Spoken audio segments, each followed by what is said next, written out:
Here. Mr. Fisher. Here. Ms. Pacell. Here. All right.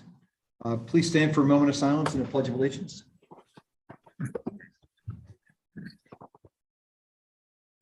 I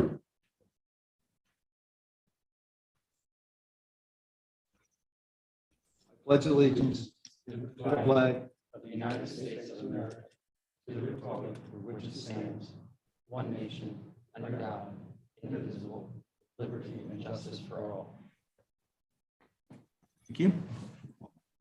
Well, I have a hard stop at 9 o'clock, so I'll be bolting at that moment. So please continue in my stead. Hopefully we'll be done. Hopefully we'll be done by then, exactly. All right. May I have a motion, please, to consider approving the agenda for today, August 17th, 2022. Second. Any comment? All in favor? Aye. Okay. Motion moves 5-0, so the agenda is approved. Is there any public comment? I'm sorry, sir. 4-0. Thank you very much. Thank you for correcting me, Steve. Any public comment online? We don't take public comment online. We only take public comment if they're here. Even better. And I assume there's no one there. Okay, thank you very We much. have a pretty quiet audience. All right, let's move on to presentations. Mr. Lafayette, are you presenting the operating budget, sir? Yeah, sure. So we just wanted to get the finance committee up to speed of where we're at with the budget. I'm not sure if anybody was able to attend or watch the meeting. I guess it was 2 Mondays ago at this point. We presented the capital budget that we went over at the last finance committee meeting, as well as the operating budget. We went over it pretty quickly because there was a lot of slides, a lot to cover. So what we did for this meeting is we put the overall operating budget that was presented to the supervisors, as well as a summary sheet of proposed modifications that I think can really streamline the presentation for our discussion purposes. So I really just wanted to go through pretty much the proposed operating budget modifications, just to let you know where we're looking at changes for the 2023 budget. As you'll see, a lot of the departments really have no notable modifications, but just to give some highlights, the legislative department, we are proposing increasing $20,000 for a grant writing service. Our IT and communication, we're proposing increasing about $5,500. This is to keep in line with our IT replacement programs. I'm sure everybody knows, but inflation is happening. So computers in particular are up. So to keep in line with our IT replacement programs, we're going to inflate that. Facilities, we're going to increase $4,000 for our building maintenance, as well as $3,000 for utilities. Police, there are 3 notable changes. The first would be $14,000 for the new hire. The new hires, if you recall from our personnel presentation, we're actually proposing hiring 3 officers in 2023. 2 of them would be replacing 2 officers that we know are leaving in July. The $14,000 is associated with that. One that you're going to see across all departments, and there's actually a slide in the beginning of the overall presentation. Vehicle repairs, gasoline, diesel, things like that, just because of where we're at with inflation. You're going to see those across all departments. So as you'll see there, there's about $17,000 for gasoline, $8,300 for license plate reader software. There's actually a capital expense associated with this as well, but this is just for the data storage. Fire is asking for $5,000 for vehicle repairs. You'll also see $7,500 for vehicle gasoline. Ambulance, you'll see gasoline and a little bit of building maintenance. Codes and zoning, you'll see $10,000 for third-party inspections, as well as our engineering costs. Recycling contracts up about $21,000, that's contractual. Public Works, you'll also see the 2 that we just mentioned again, close to $20,500 for vehicle gasoline and another $6,300 for vehicle repairs. Street sweeping, again, a couple $1,000 for vehicle repairs. $7,000 for salt and chemicals. And then we skip down to parks, and $5,000 for various park improvements across all the parks, and $7,000 for a library contribution. The last notable change is going to be with our insurances. It's about $15,500. This is just a 5% increase for insurance premium increases. We get this number a little bit later in the year, so hopefully that comes in a little bit under, but that's also something that's we're monitoring. So overall, our operating budget, I believe, is up $219,000 in comparison to 2022. With that being said, vehicle gasoline, vehicle repairs, diesel fuel, that accounts for about 40% of all of our operating costs. So we're really monitoring those. We're going to get with the school district and see if they have any prediction on, I guess it would be the 2023, 2024 gasoline increases.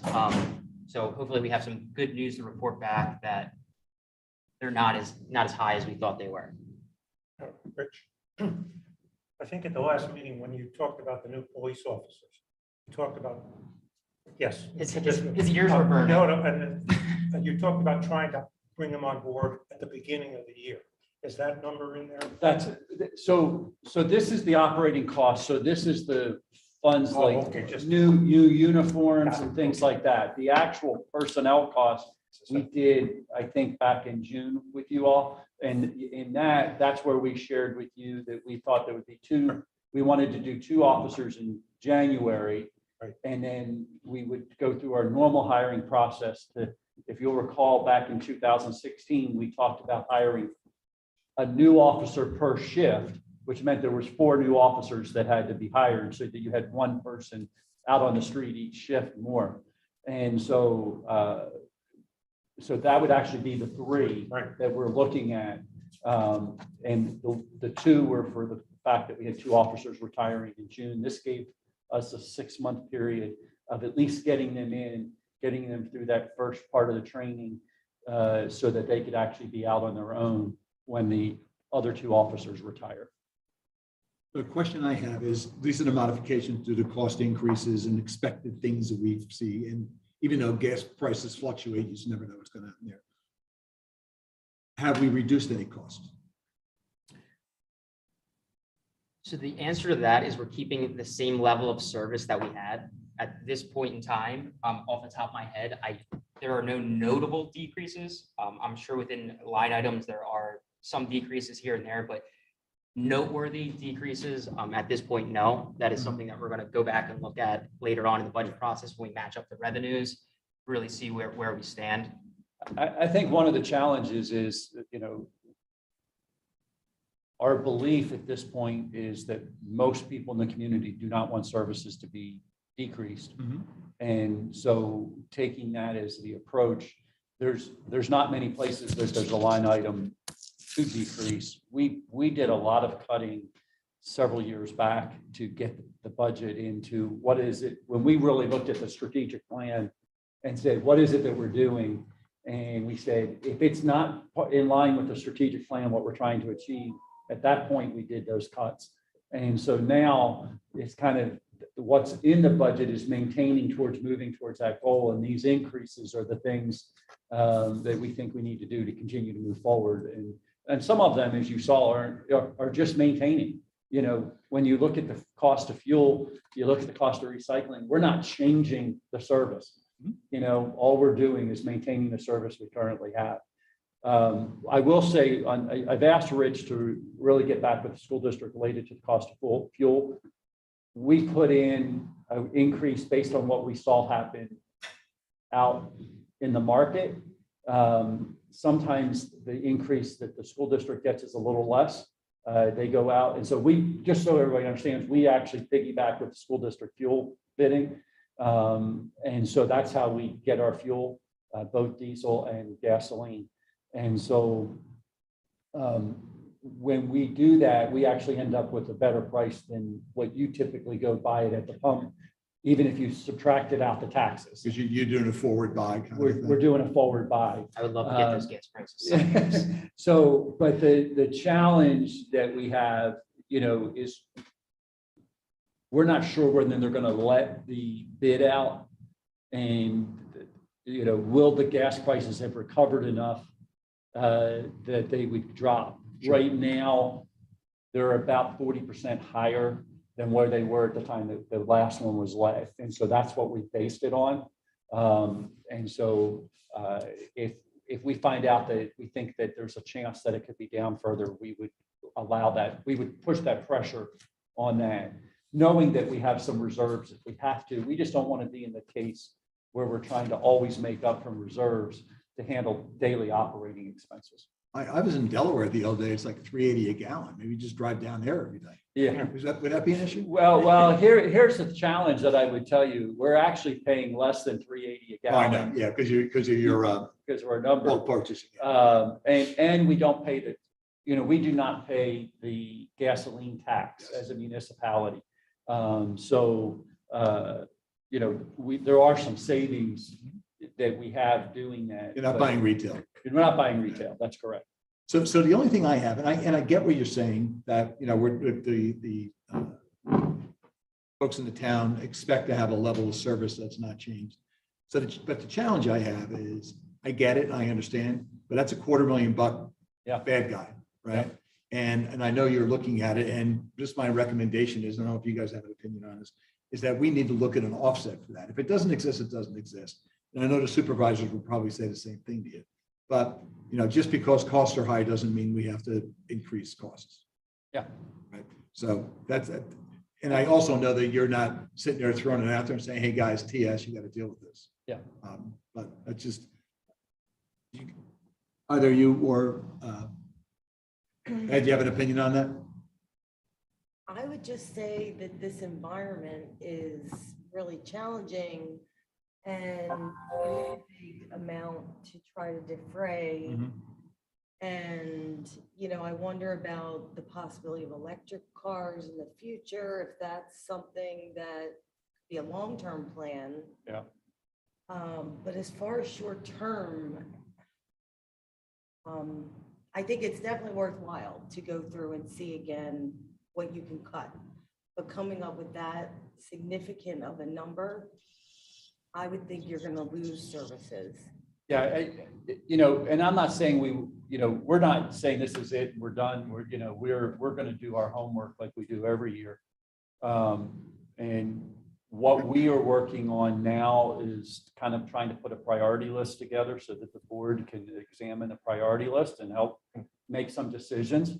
The staff would, as a whole, say that we operate pretty lean. We're pretty careful. We don't look at trying to spend money that we don't need to. We're taking a look at capital expenses. We're taking a look, we're looking at 200,000 here and just operating. I can tell you, if you look at personnel, we're looking at 300,000 or 400,000 just in the personnel area. And part of that's at your direction in saying, if we got a 9% increase, do a 9%, increase to the salaries. And so we're going to present that to the board at your request. And I mean, I looked at that number and I don't remember exactly what it was, but it more than doubled what we had in the budget. And so I think it was about $100,000. yeah, I was gonna say, I think it was about 100,000, but so we're looking at those numbers and saying, I know there's not that much in the budget that I can just go through and cut out to say that there's nothing there and do all of those increases. So we are looking at where we can save. We're looking at this gas situation. Can we do something on a temporary basis? Do we say that we believe this is only temporary and even take a risk of using some funding from our fund balance to cover it, but with the hope that it doesn't become a permanent thing? Do we look at, I think there's some arguments for some certain expenses we could do that with. And so, because I think they're more like one time, like when you look at the expense of bringing in the 2 new officers, we're not going to do that every year. However, I have to be honest, I looked at it and said, knowing what we're going to experience over the next 5 or 6 years, we may be doing that every year for the next 5 years. And so what does that look like? And so we have to really have that question. And what, guessing the future, because it is, people say forecasting, you're looking at a guy who started a company on the day that Lehman Brothers declared bankruptcy. Okay, so I have no freaking idea what's going on.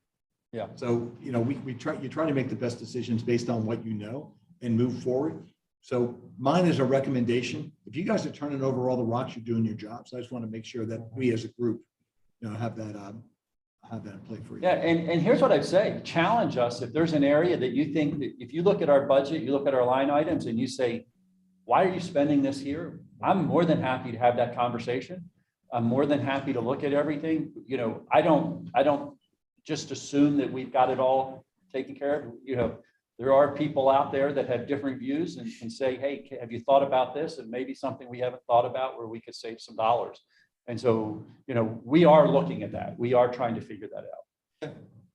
One more question or angle to look at it is also the grants that are available to cover some of the costs, which I'm sure you're Yes. doing that too. Did we ever look, I recall discussing like a list of grants that are open. Oh, we have that. Okay. So we're going to do that today. Yep. Sorry about that. I remembered seeing it last night when I read this. Sorry. Yep. Thank you. And I'm looking at the detail too, Rich, behind the summary report. I see where you guys are coming from. And none of what you're talking about is extreme. I mean, it's very basic fundamental stuff. Like you may be overcosting it a little bit, which is just fine. Yeah. Here's the thing. I took one of our cars in, it was an older car, into the shop to have the brakes fixed. Yeah. You and I would probably typically think you're going to spend several $100s to have the brakes fixed. It costs $1,700 to have the brakes fixed on a 2010 Ford Explorer. $1,700. I about had heart failure. It's probably a third of the value of the car. It was probably more than the car's worth. And I mean, I actually almost didn't fix it, but I said, I got to have brakes, it wasn't something that we could do. And little things like that. Right? Yeah, and so, and that was after two people looked at it. I mean, it wasn't like it wasn't like I went to the most expensive place to get it done. I had somebody look at it. And it was a little bit more involved than just replacing brake pads. There was a master cylinder and then there was some brake cylinders, but that cost even 3 years ago was half that price. And, I don't understand it today. I don't know what's driven that cost up other than I know the cost of labor's gone up significantly, part costs are going up significantly.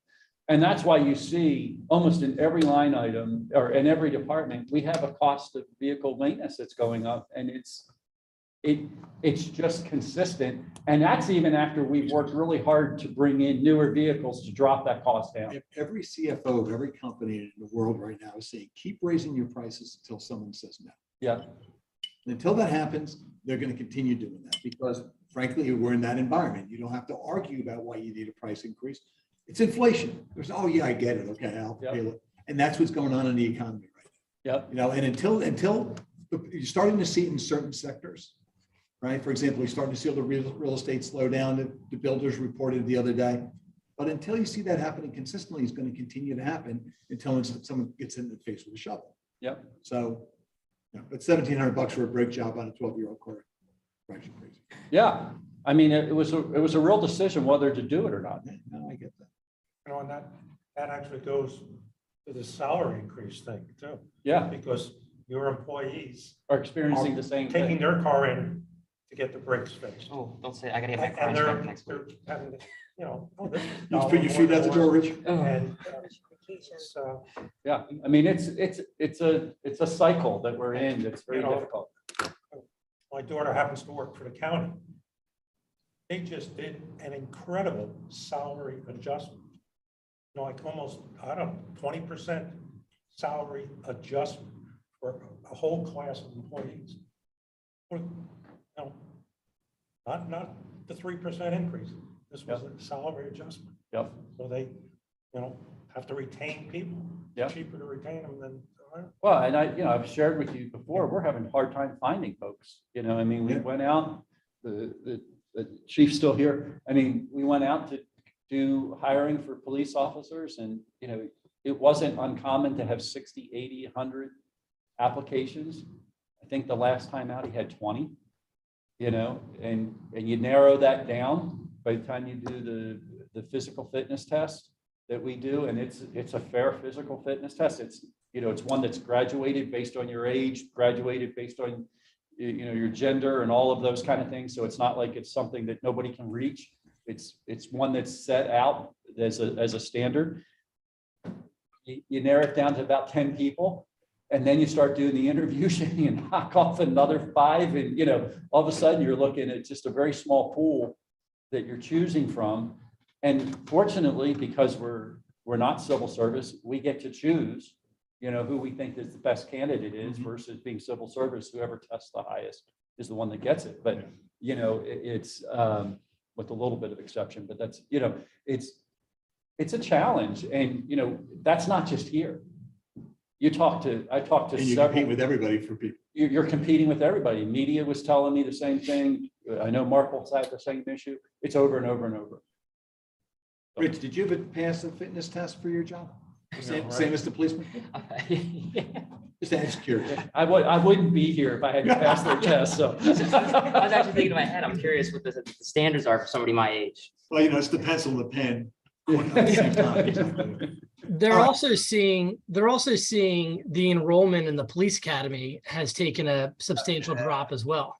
So it's not just people aren't interested in, coming to Newtown or Marple or Radnor or Lower Merion for that matter. It's the enrollment in the police academy is, I think, down at one of the lowest levels it's been in a long time. And, it makes sense. I mean, when you spend an entire year ostracizing and destroying a profession, I mean, who wants to go into that? I mean, and that's what people keep saying is the reason why the enrollment numbers are so low. And I guess the advantage we have is that we are a place that people want to come and work. So given the choices that you have, you arguably get the better candidates because Newtown Township is a pretty good place. But I mean, if we're having that problem, imagine where Oh, places. I can imagine how it plays out. Yeah. Yeah. All right, want to go on to monthly reports, Rich? Yeah, sure.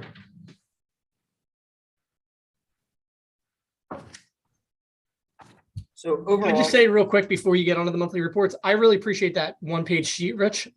So if you can make sure that the board has a copy of that as well, I think it was clear, succinct, and it was easy to get like a nice grasp as opposed to going through all the slides to try to get an understanding of where we are. So if we can continue to do that and I think that you have been doing it, but I just want to make sure the supervisors get a copy of it for the different the other departments as well. I think it's helpful, quite frankly. sure. So moving on to the monthly reports, overall, our revenues are down 285,000 in comparison to July of 2021. In addition, our expenses are up 636,000. Although our expenses are up 636,000, there's a $1.1 million transfer that's showing as an expense in the general fund. This represents a transfer to capital that we do when our previous year's audit statements get approved by the Board of Supervisors. If there's a surplus of revenue over expense, we transfer this into the capital fund as we talk about. These are the dollars that we use for our one-time capital purchases because we don't consider them reoccurring revenues. So that explains a large portion of the increase in expenses. But moving into revenues, our real estate is up approximately 461,000 in comparison to 2021. As of 7/31, there's still 180,000 left to collect.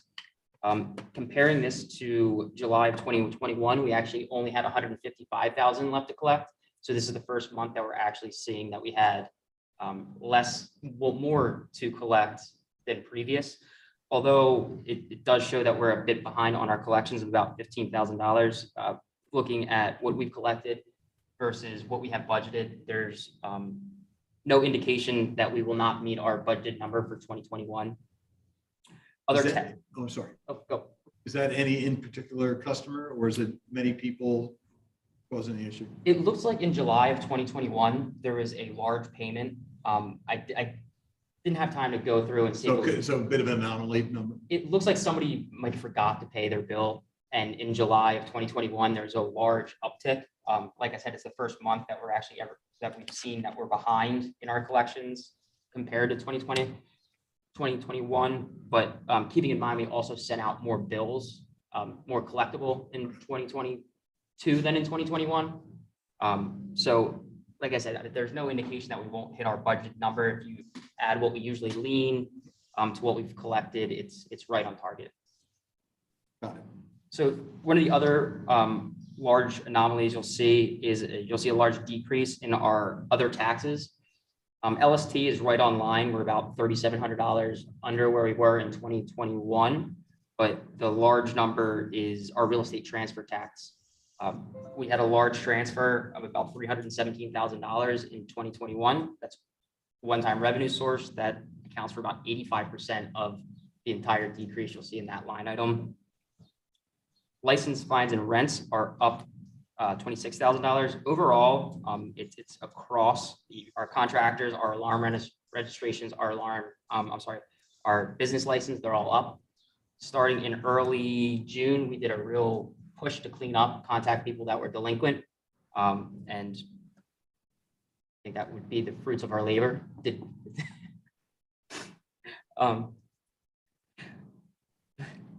Sorry. Happened to anybody.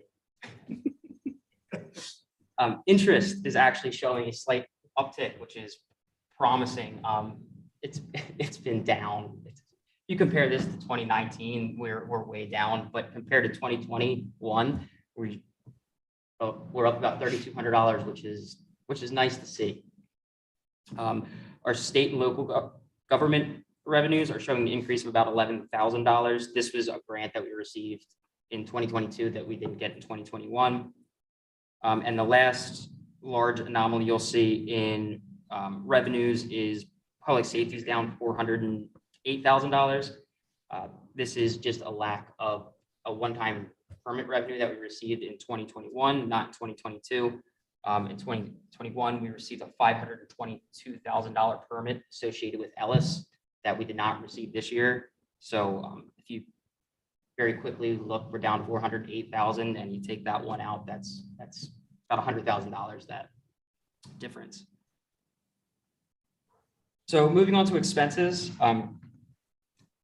you'll see in expenses, there's really only two, possibly three large increases. Spending's up $636,000, like we said.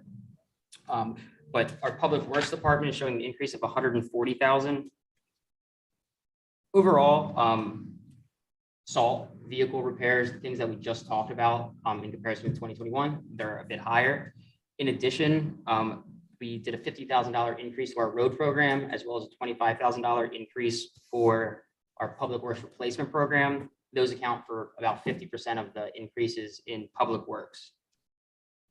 The next large variance you'll see is our debt service, as I spoke about last month, and I'll speak about every month until then. We had a one-time debt service payment that was budgeted in the general fund in 2021 that is no longer budgeted in 2022. That's why you'll see that $564,000 decrease. Our pensions are down about $196,000. This is just due to a reduction in our minimum municipal obligation, our MMOs. We just got the numbers in for 2023. They went up a bit, but it's not significant. I think it went up about $15,000 to $20,000. They were approved at the last Board of Supervisors meeting. The last large variance you're going to see is the interfund transfer. This is what we just talked about. It's the $1.1 million transfer of excess revenue over expenses for the previous fiscal year. So overall, like I said, expenses are down $636,000, but 1.1 of it, are up $1.1 million, but they're up $636,000, but 1.1 of it is accounted for in a transfer to capital. So overall, that's where we're at in a very brief snapshot. Thank you. I would just mention, and Rich and I just met with the representative from Pliget, who's one of our banking organizations that we use. It's focused primarily at governments, if you're familiar with them at all. And you don't typically run it like a normal bank. You know, they don't have a local office in your local community. Everything's done pretty much online and done that way.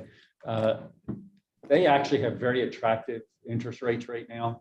So Rich and I are going through and looking at, what percentage of resources, that financial resources that we have, that we could potentially put in maybe some staggered investments over the next 6 to 8 months, maybe a year, to get some good returns, to help offset a little bit of what we're experiencing. I mean, it won't come close, but if it can help a little bit, that would be. It's amazing how, interest rates keep on going up, but our returns keep on getting limited by these banks. Yeah, Shocking. yeah. And So there's so, no issues going on there. yeah, I mean, like, just to give you an example, I think it was like a 180-day investment was about a 3% return. I don't know where I can go get that anyplace else. No, right that's a now. great return. I mean, that's So we're really seriously going to be looking at that. There's a little bit especially short-term investments. short term. I mean, the good news is their primary customers are municipalities. They've got about $8 billion of municipal investments. We are the thing that's a little bit different about them, unlike the bank, although I could argue the bank really isn't doing quite the same either, is it's not 100% guaranteed. We have enough money that we wouldn't be 100% guaranteed anyhow. But there are requirements of collateralization for government funding. And so this is actually using Act 10, which is a little bit different. And so there is a potential for loss of funding, but they have a requirement to notify us at any point that our funds drop below 99.98% of what the investment is. And so you would know very quickly early on, you could make a decision early on it. And Do you have a stop on that too, or is it just a warning? it's a warning, but I mean, obviously we would. But you have a really quick stop. We would put a quick stop and make a decision. So, I mean, it's legal in Pennsylvania to do this. I mean, it's not like we were doing anything. I mean, it's been legal in other states for years. Pennsylvania finally made that available in 2016. The problem was there was nowhere to go that you really got a decent return that made it worth the risk. Right now, it's actually worth the risk. I think we looked at the bank. We could get like maybe a 1% return, 1.5% return. This is almost double that. It seems to be the right decision. We will probably pull the trigger on that before we meet again, if we get the board online and do that. But just know that we're moving in that direction. Thank you. New business. At our last meeting, John pointed out, requested a review of all the properties owned by the township. I assume that's what you have here. Yep, that is correct. So it was actually a pretty good exercise. George and I, the public works director, sat down, Steve, we went through, we pulled the tax records for the township, the municipal authority, as well as the fire company in the school district. So here you will see a list of all the township owned, municipal authority owned, fire company, and school district owned properties. I reached out to the county and asked them to put a nice little color coded map together for us. Multicolored. And with that being said, I guess I'll open it up to the board and John. You have any questions, comments about it? I have not had a chance to review it, Rich, because I still couldn't find the materials for the meeting being emailed to me. So I'll take a look over the month and we can talk about it in new business or old business next month. Sure. But what was your takeaway from this, Rich? My takeaway from it is it was a good exercise. I noticed that some of the properties the county's pretty far behind on. Some of the properties that we know have transferred that some organizations have sold, others we have purchased. It just seems like there's a real delay on at least the county website versus the data that we have. So my one question is, and I first of all, I appreciate the information and I appreciate knowing what we know about it. I guess I have two questions. One is, I guess my only question is, the land that we own, that we don't use, just looking at it real quickly, I can't identify anything like it. It seems like there's a lot of odd spots that happen to be in different areas that we just own. Like, for example, you own a piece of Stony Brook in my little theoretical. Yeah. Don't know why. I assume it's just public property in between. Yeah, there are a couple things, like there is a piece that runs along Stony Brook that's right, kind of run, I think you're talking about the one that banks up against Hunter's Run. Yeah, exactly. Yeah. I assume that's what it was. Yeah, and, I suspect it was one of those things that when the development was done, we're saying this is some green space that we're leaving, we're giving to the township. yeah. To be honest with you, it's the biggest headache that the township has because it's a sidewalk that's not near us that we have to maintain. There's a wall that's leaning that we have to repair. I mean, but it's one of those things that somehow the township got. If you look at the piece, if you look at what would be, I'm going to say looking at the map that's on the screen would be towards the middle. If you see the yellow spot that looks like almost like the state of Oklahoma in reverse, that spot, or I think we're actually the right way, but that's the Meadow Preserve. And if you go kind of straight across from that going towards the east, there's a spot that you will see that's a fairly large size piece of yellow, that right there, yes. That particular spot, I've actually kept looking at and saying, why do we have this piece of property? And it's a very large area of a treed area that is all steep slopes. And again, my guess is this was one of those decisions that was made by a developer. Well, we're going to give this to the township. At the end of the day, it's not buildable, and so we've ended up with it. Go ahead, I'm sorry, please. I was going to say, one is it really is not something that could be developed, and secondly, it's not something that's conducive to going in and putting in a park or anything like that. So there are a couple spots like that that are township owned, but I would even say if you go down where it's green, but if you know where Drexel Lodge Park is, and you go to the west, there's a strip of land there. If you go the other direction. Nope. Go to the west. Keep going west. There you go, right there. That area, again, that one parcel, the top one, that's all steep slopes, but it's also under a conservation easement. And then the one back down was given to us as part of an arrangement. And again, most of it's steep slopes. So, where we do have flat land, we've turned into parks.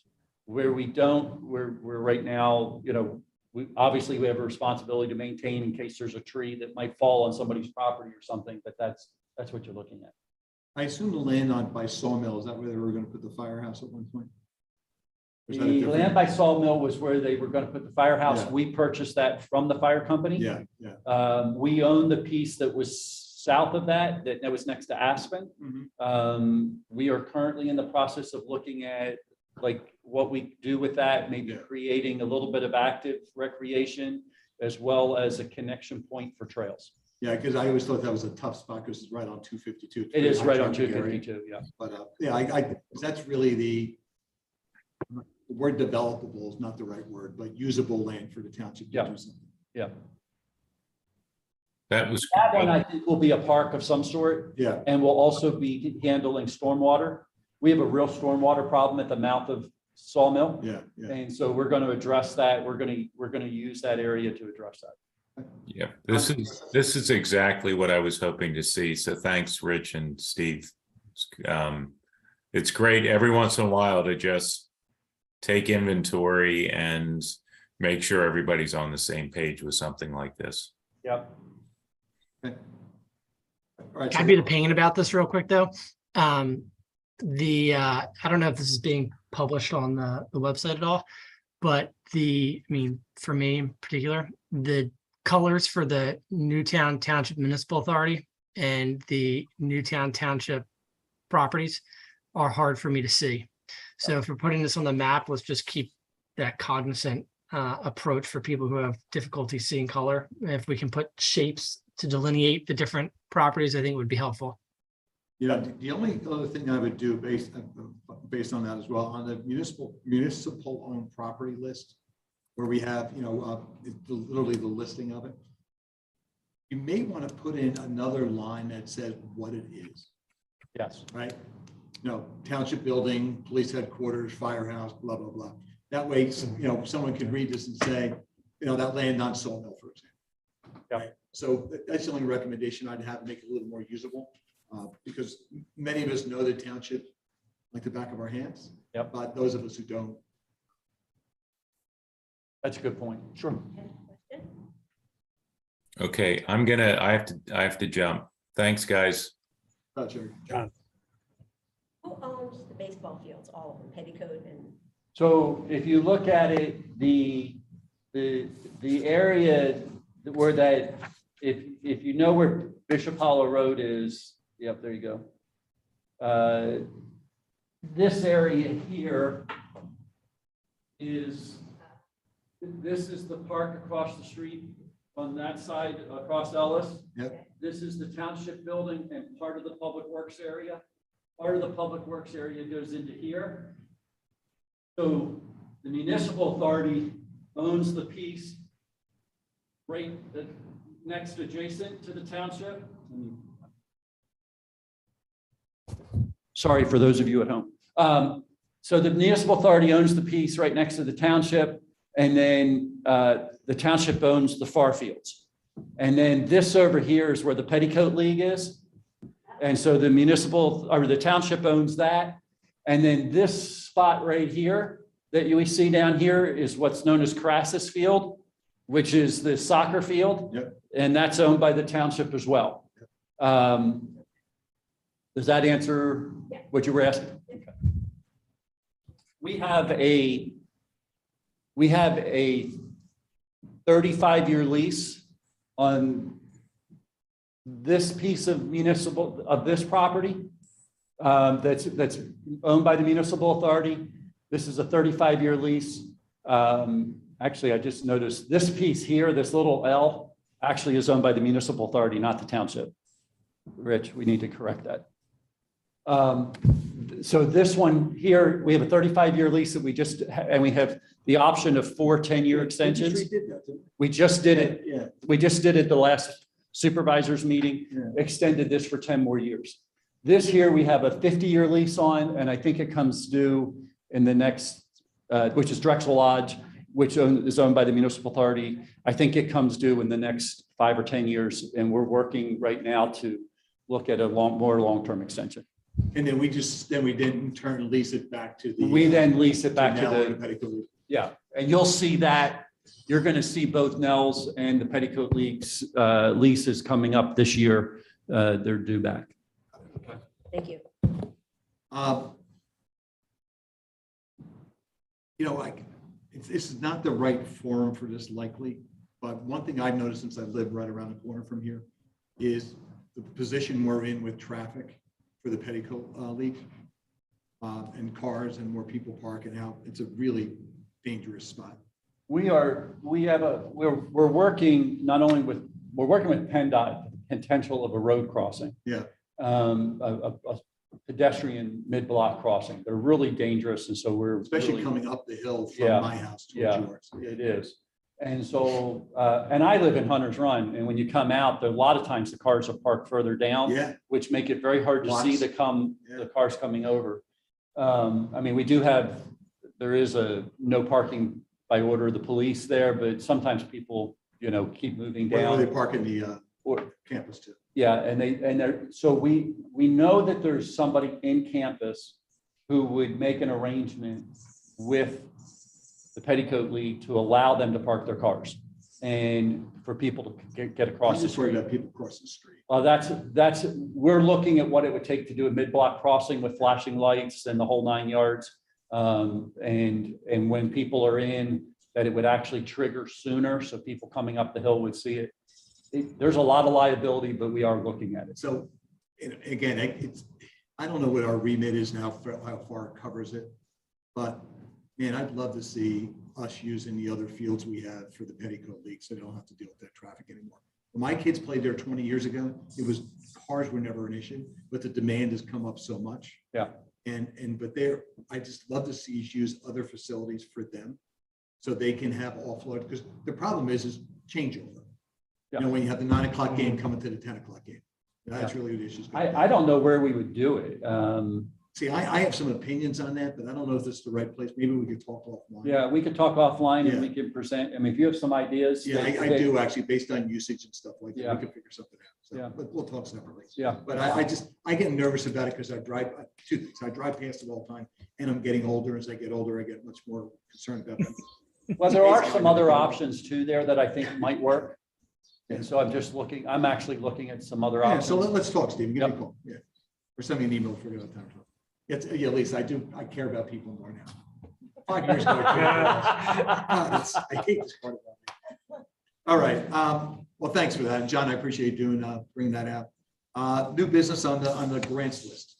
Yeah, sure. So at the same as along the lines of the parcel map, we were asked to put a list together of grants that we have applied for in the past 5-ish years.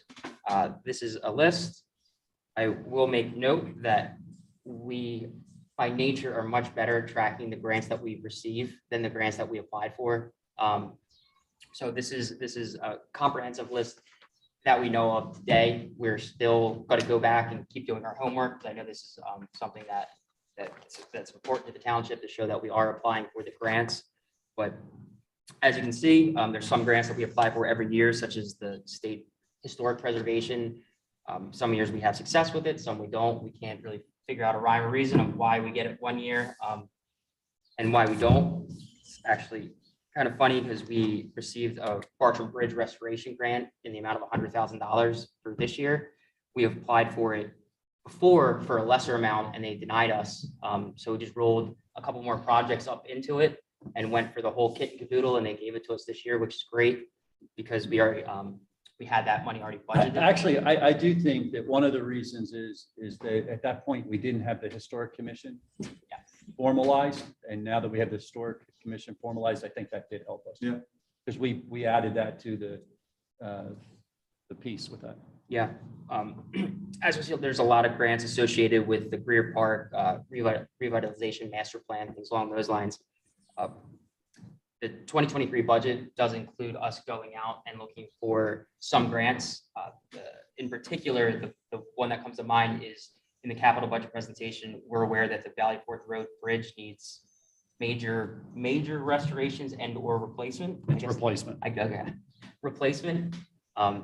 We are aware there may be some grants out there. I believe we're budgeting about $900,000 to replace that. So that is a grant that we are really going to look for to help offset some of the costs. But overall, you can see we have a pretty good success rate for the grants that we were applying for. Very impressed by this.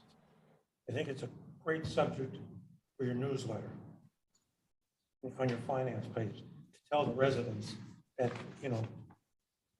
look at how much, you get your newsletter from Chris Quinn and Kearney, and they tell you all the grants that you're always looking to see where's Newtown. This is an impressive list, and I think it would be a good subject to share with the residents. Yeah, you're right, Larry. This is perfect. And even showing the amount awarded, showing the actual amount, so you can see total applied for X. The amount awarded being very, very close, so that it can demonstrate we're on top of this issue. This is really good. Yeah, it's funny. The win rate to me is just as impressive as how much you've got. Right. So in other words, we're not going off after stuff that we don't deserve and we get blown off for, and you're successful at it, other than the vagaries of certain decisions. So, we talked about this before. This is like the offensive line of all towns, right? They only notice you when you get called for holding on the goal line. So, good things like this, we just need to let people know about. And there's a great venue for that. Mm-hmm. Yeah, I agree. I agree with all that. I think it should definitely be in the newsletter. This budget cycle, Look, Rich, the $20,000 for a grant writer. Yes. So The you're, walking trail is the big number that jumps out, obviously, and us not being modestly successful. Is that something that can go back and be reapplied for, or that was a one-shot deal? No, it's something that we'll go back on. What we wanted to do, we've got this 650,000 that we were awarded. We want to get that project started and built. And then we want to go back and say, now we need these dollars to finish off this loop. And, and we'll have a really good showing.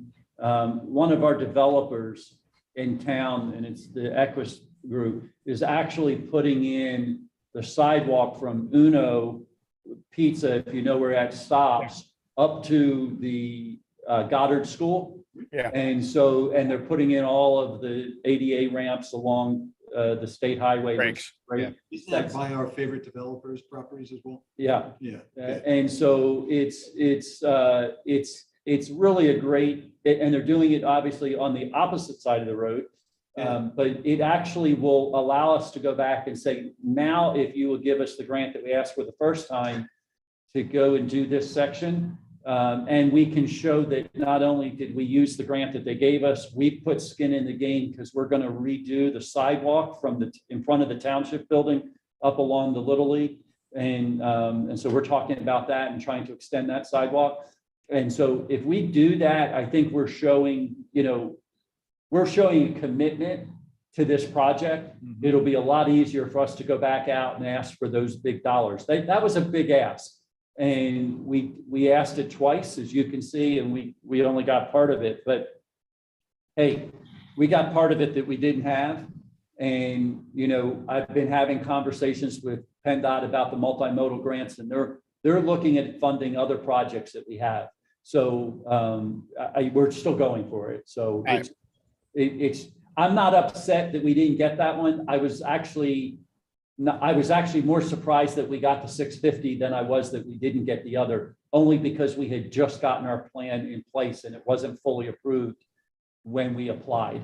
And so, now that the plan's fully approved, now that we have a Trails and Greenways Committee, we've shown the commitment to do that. I think if we go back out for that grant again, we'll have a much higher success rate. Do we need to have an organized, like a Friends of Newtown walking trail? Do we need to have something like that in order to raise our probability of getting success? The Board of Supervisors, and I'm going to get it wrong, and Leonard, you may remember the exact year. I can't remember if it was 2021 or 2020, created the Trails and Greenways Committee. And I believe it was 2021. It was 2021. Sorry? It was 2021. So when they created that, obviously there's the Friends of in Marple and there's the Friends of even in Edgemont. We've actually said it's part of who we are. It's part of our DNA. It's not an outside group of volunteers. We've said that the township is committed to creating trails and greenways.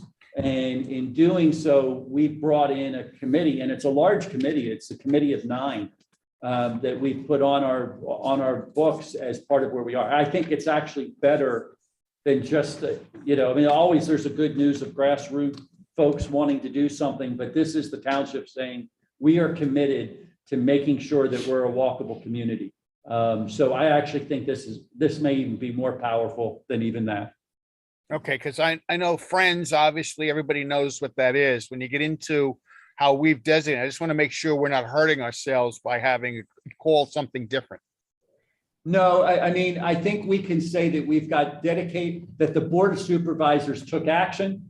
They put a resolution together to create this committee, and that the committee is part of who we are. And it's part of, it's in our strategic plan. We talk about it. It is everywhere. And so it's in our comp plan, it's in our strategic plan. And it's a real hallmark of the community. It is a hallmark of who we are. Can we have an argument whether it should be a Friends of committee or an auxiliary committee? I think that could be an entire meeting of itself. Now, maybe even the ladies auxiliary. Okay, that's a lot. I'm sorry.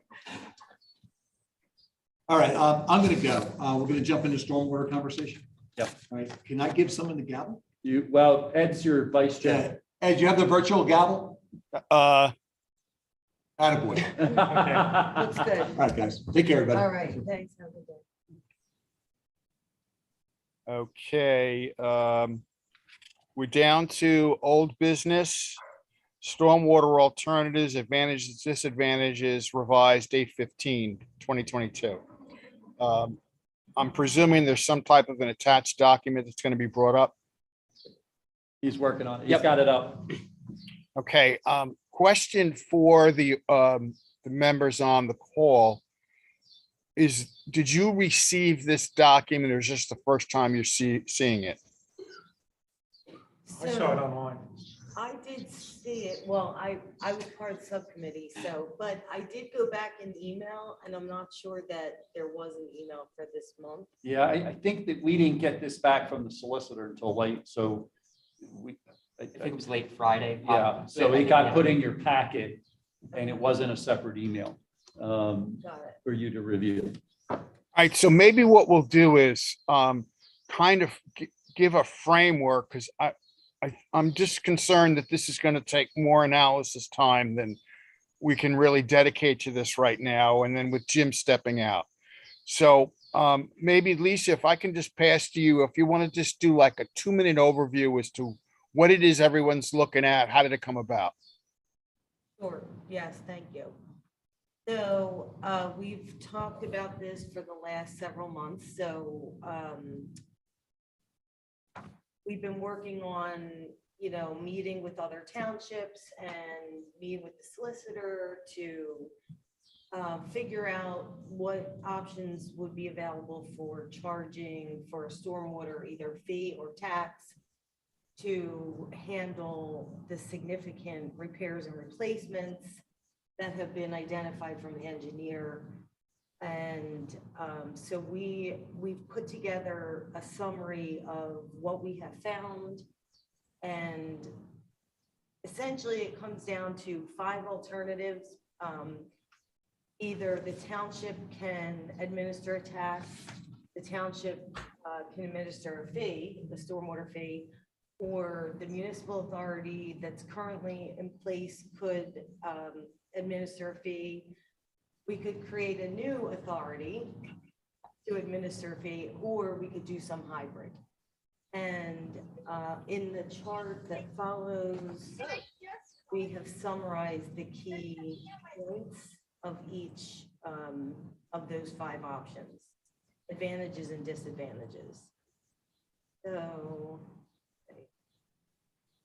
Yeah, and I don't want to interrupt you, but I think that we're getting nearer the point where we're going to be looking for, some direction from this group to make a recommendation to the board going forward. So, and one of the challenges is that of the 3 of you left, 2 of you have served on the committee, so you understand it very well. So we want to make sure the rest of the committee has a good understanding to be able to make those recommendations. And so it might be in our best interest to go ahead and put this, get this out via email again, just to make sure everybody's seen it separately, and get the potentially even starting to throw out some ideas of, here's some questions that you should be asking. Not necessarily wanting people to answer them via email, because I don't want to do that because that's a problem with the Sunshine Act, but at least start getting questions there. I did think about this, and I don't want to put it necessarily on our sheet, but I want to realize that there is a 6th option, and the 6th option is for us to bury our head in the sand and do nothing. We didn't put that in. It's you not know, an option.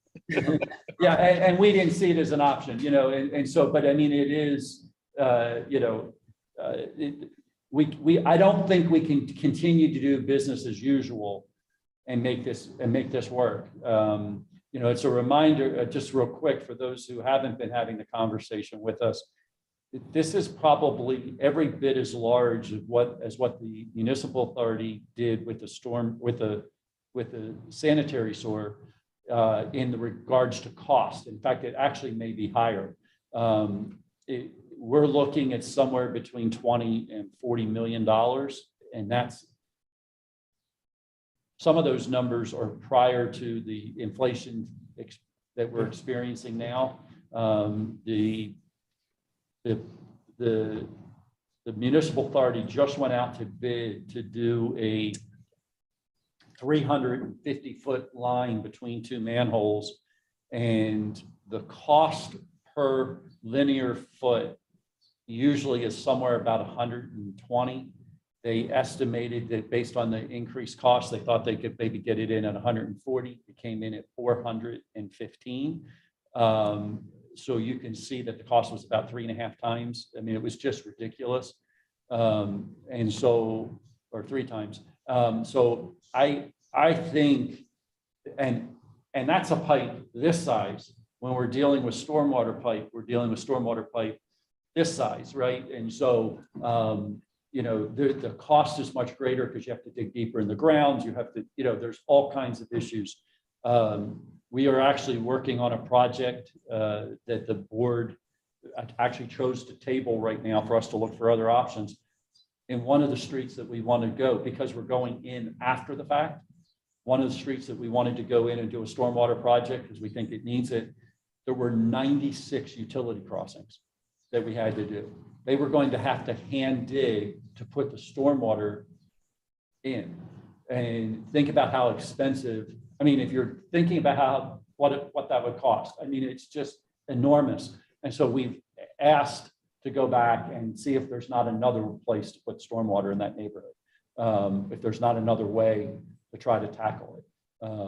Because I mean, it could be, you know, literally you would spend more money digging the hole to put the stormwater piping in than you could imagine. So it's going to be very labor intensive. So anyway, I say all that to say there are some real challenges. And so as we think about this, we really need to take a look at what the solution is. This will be one of the things that we'll ask you to make a recommendation to the board. But you know, the board's going to have to really weigh in on this and actually make a decision. And, you know, you may think this is the best idea for a certain reason based on what you see. The board may look at it and obviously say, yeah, I understand why the finance committee thinks this, but we're really going to need to go another direction for whatever reason. This is a hard one. People don't like this one. It's not popular. It's actually very unpopular. But communities are realizing, most communities are realizing they've got to do something. And so that's why we're here. Yeah, if I could jump in, one of the key factors that we uncovered as it relates to Delaware County as compared to some of our other collar counties is we really don't have good data on looking at individual parcels and determining impervious coverage. And so in looking at the issue of being a fee versus a tax, and then having the fee have some relative application to each individual parcel. So from an equity perspective, clearly that's the most equitable way to approach this. But the amount of time and effort and money that would have to be spent up front to get to, quote, fair data is quite daunting. And so with that kind of as a major obstacle for the path that we think is the fairest, we're now wrestling with the paths of least resistance. Right, and really just to go back to the whole purpose, you know, we have all these projects the engineer has identified. We're trying to create a stream of funding to be able to tackle those projects. And so I wonder if we could simplify and at least bring one recommendation to the supervisors to say, we think the hybrid would be the best option, and just let us keep moving on gathering information. Maybe, you know, I wonder if that's a compromise. I think that it looks like Leonard's dropped off. Oh, did he? Okay. So here's what I would say. And I'm not saying it because Leonard dropped off. I just happened to notice it dropped off. And, yeah, because I'm sure he'll go back and listen. And so, you know, I think the key is there is some of this is that the board has to decide on, is it something that they want to control and handle? Or is it something that, because it's going to take so much involvement, do we create the authority, or do we give it to the current authority to take on as a project? And that decision might need to be made, before we decide whether it's hybrid or tax or fee or whatever, because if their point is, we think this is bigger than what we want to be spending on every day to try to maintain. And that's a lot of the reasons why communities do authorities, is you create the authority and there's a group of people that are focused on a topic, right? And they go and do it. And the other piece is, if the authority sets the fee, it does on some level pull back and say, it's the authority doing this, not the township doing it, and there is those things. Now, at the end of the day, it's the same, right? People don't know the difference, particularly in Newtown, because on a staff side, we manage both, and so it's not like you go and pay it, your authority bill at a different location, you pay it here. And we deal with this all the time because people pull up their bill pay and they will try to pay anything. And so now we get payments made to the authority versus payments that should be made to the township, and we have to reverse them and do those kind of things. And so, if we add another one, does it just add more confusion to the mix, particularly if the township continues to be the people and the operating folks behind it? Right. So there are some questions there, and that may be something that, you all would say, here's our recommendation, and the board would say, yeah, we got it, but that's why we're going to go this way. Just, you all may say the hybrid approach is great. We think that makes the most sense today.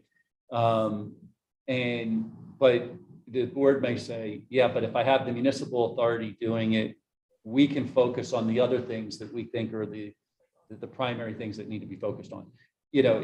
And I don't know that answer, and that's why I looked to see if Leonard was still here and if he would weigh in a little bit on his own personal opinion. But, it is something that we just have to think through. And I'm going to at least let them know this is coming, that it is something that's there. We'll be talking about it.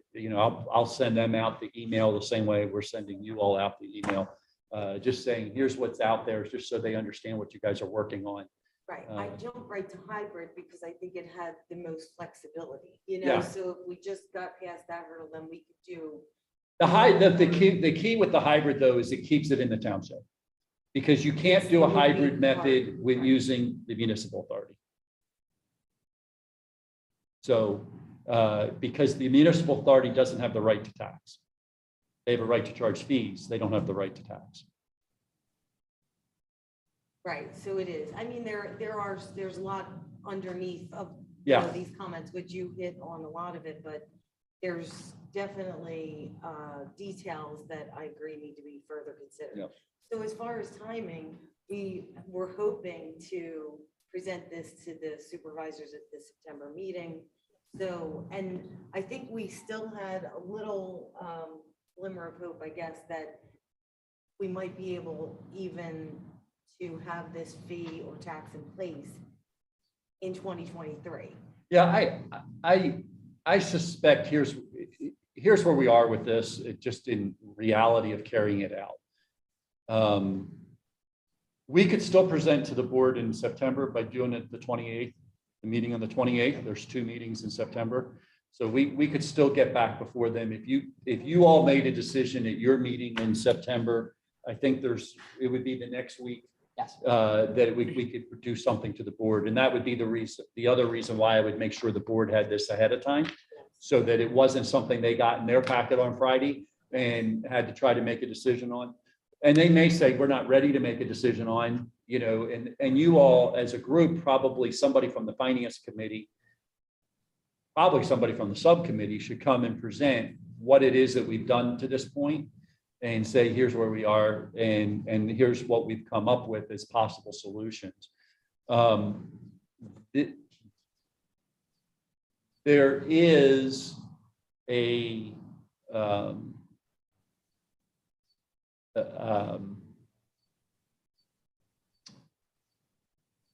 sorry, my mind just lost me completely. It just went away. If we were going to approach it from a tax method, I mean, obviously you could consider that between now and the end of the year.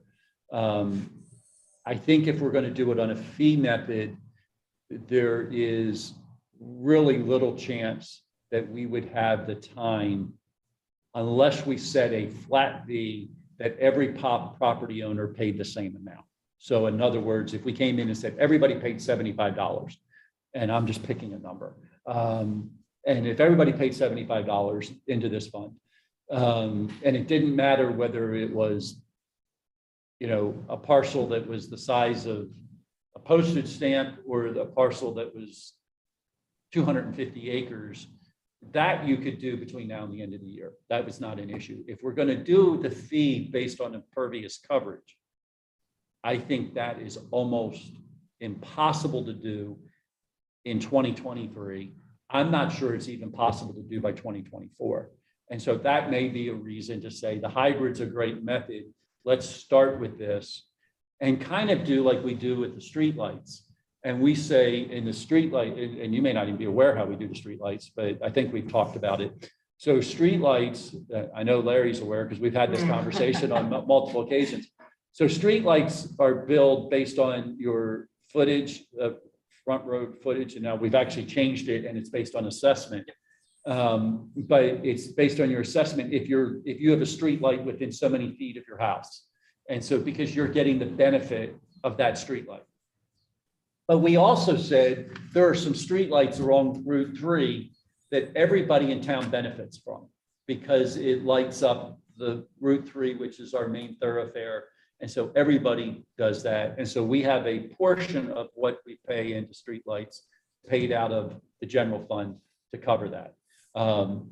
Interestingly enough, one of the projects that we're looking at is starting a streetlight replacement because we know that there's a life cycle to these streetlights that were put in back in 2017. Sounds about right. 17 or 18. And so we're saying, we know in 15 years, we're going to have a huge expense of replacing all the streetlights because they were all brand new at the same time in 2017, pretty much. And we're going to have to go through and replace them all. So we should be prepared for that, you know, and we said we need X number of dollars a year to do that. And so we're putting something together along those lines as part of the budget. So should that come from the streetlight fund? And I would argue it probably should, at least a major portion of it. And so, you know, the people that benefit get the thing. So one of the options that I just thought about that we really haven't looked at is to say, what if we do this, that no matter what project it is, it's charged to the neighbors who benefit from the project? I'm thinking that too, that you know, should be on our. that should probably be a advantage third system. one. The problem is when you do it down, and I'm picking a road and I understand it's a state road and we couldn't do it, but if we did it down Bishop Hollow for the purpose of taking water that's flowing from multiple streets that are coming into it, is that the same? You know, do you charge everybody that's within that watershed, or do you only charge the people that are directly in front of? Project by project. There's a lot of It's a project by project. project basis and looking at how many people really get impacted on that particular water. Where is it coming from? What's it all doing, and who's getting the benefit when that's done? The other piece that we talked about, if we looked at a fee, was what do you do about properties that are new who have spent thousands and thousands of dollars putting in stormwater? Should they get some kind of break versus a property like mine who really has very little stormwater in my community, and so, you know, in my area of the town? So you know, who should be paying what? And so this is not a simple, oh, we just go create a fee and move forward. There is a lot of questions that have to be asked and answered. I rambled on long enough, I'm sorry. No, that- That's all right. I think what we would be a good suggestion is that, Steve, if some other volunteer, I'll do it if you want.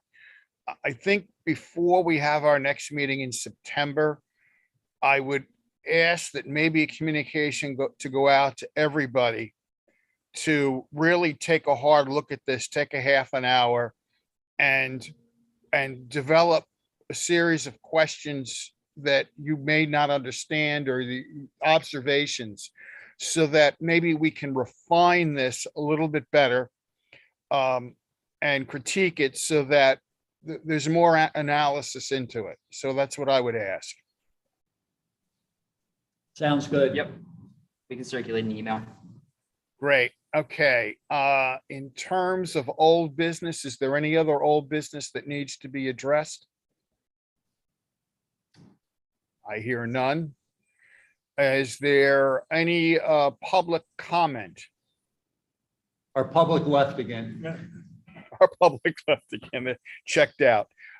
With that, I will call adjournment of the meeting. Thank you all. Thank you. And I have to tell you, it's beautiful here in Rehoboth.